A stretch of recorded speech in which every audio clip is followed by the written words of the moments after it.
Good afternoon. Thanks for you participating in the crop conversation. First, I would like to introduce the distinguished guests. Mr. Al-Haji, the acting president of Natural Cassava Processor and Market Association of Nigeria. Welcome. Professor Andrew, the director of National Resource Institute, University of Greenwich. Welcome. Okay. Mr. Jonathan. Sorry. Mr. Jonathan is the Agriculture and Rural Development Economist, International Center for Tropical Agriculture. Welcome.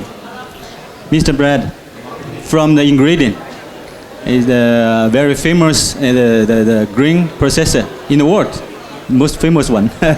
Okay. Okay, today the topic is about the adding value for the roots and tuber crops, the processing and the value chains. When we talk about the value, always related with the fortune. Unfortunately, the cassava, the tubes crops always related with the poor. So still with the poor hat. So how can we find a solution? Try to throw the poor hat away, becomes rich. So we try to find the solution.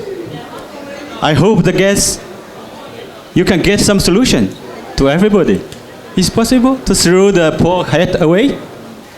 So the third question, Mr. Jonathan, is a very long question. Listen be carefully.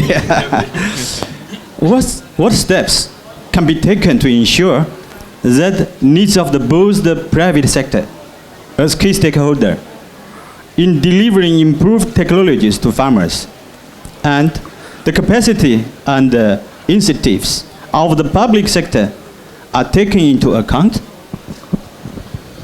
Yeah, okay.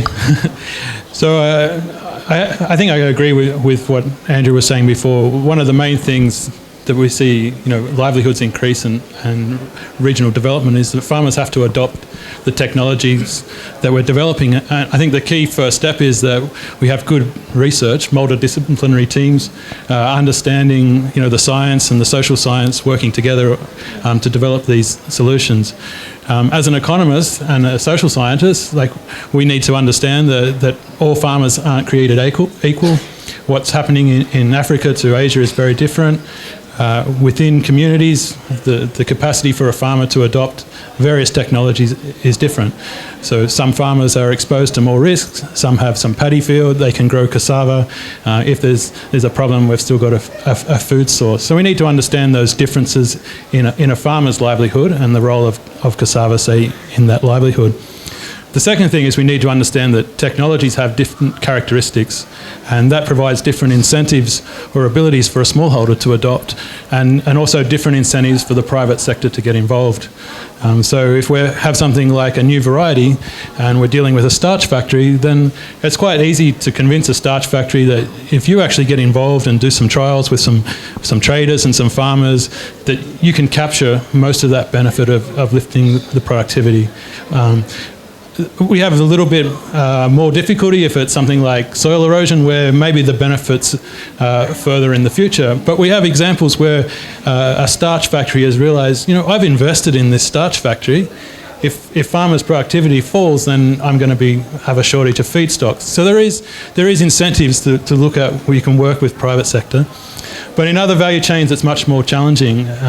If we're dealing with a small chip trader who's just linked to a trader across a border and is coming to China, identifying a private sector actor to work with is much more difficult. So I think we need to look at new models of how we get some of those technologies to farmers. And we have many new technologies that are needed for the new challenges, pest and disease, where we might need some level of collective action between farmers. If Andrew adopts clean seeds and I don't adopt, then Andrew may not get the benefit. So we need to understand sort of how that works in a community.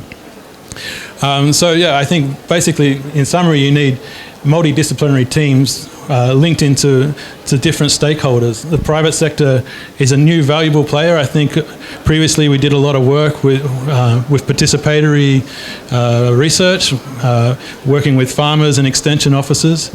But as we've heard, in a lot of these countries, fruits and tuber crops aren't a priority.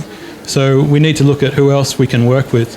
But having said that, the public sector still has a big role in investing in that research, in investing in getting training potentially to the private sector. We definitely don't think that the private sector is going to be your silver bullet. We need all those stakeholders working together to get the right technologies into farmers' hands. Thank you.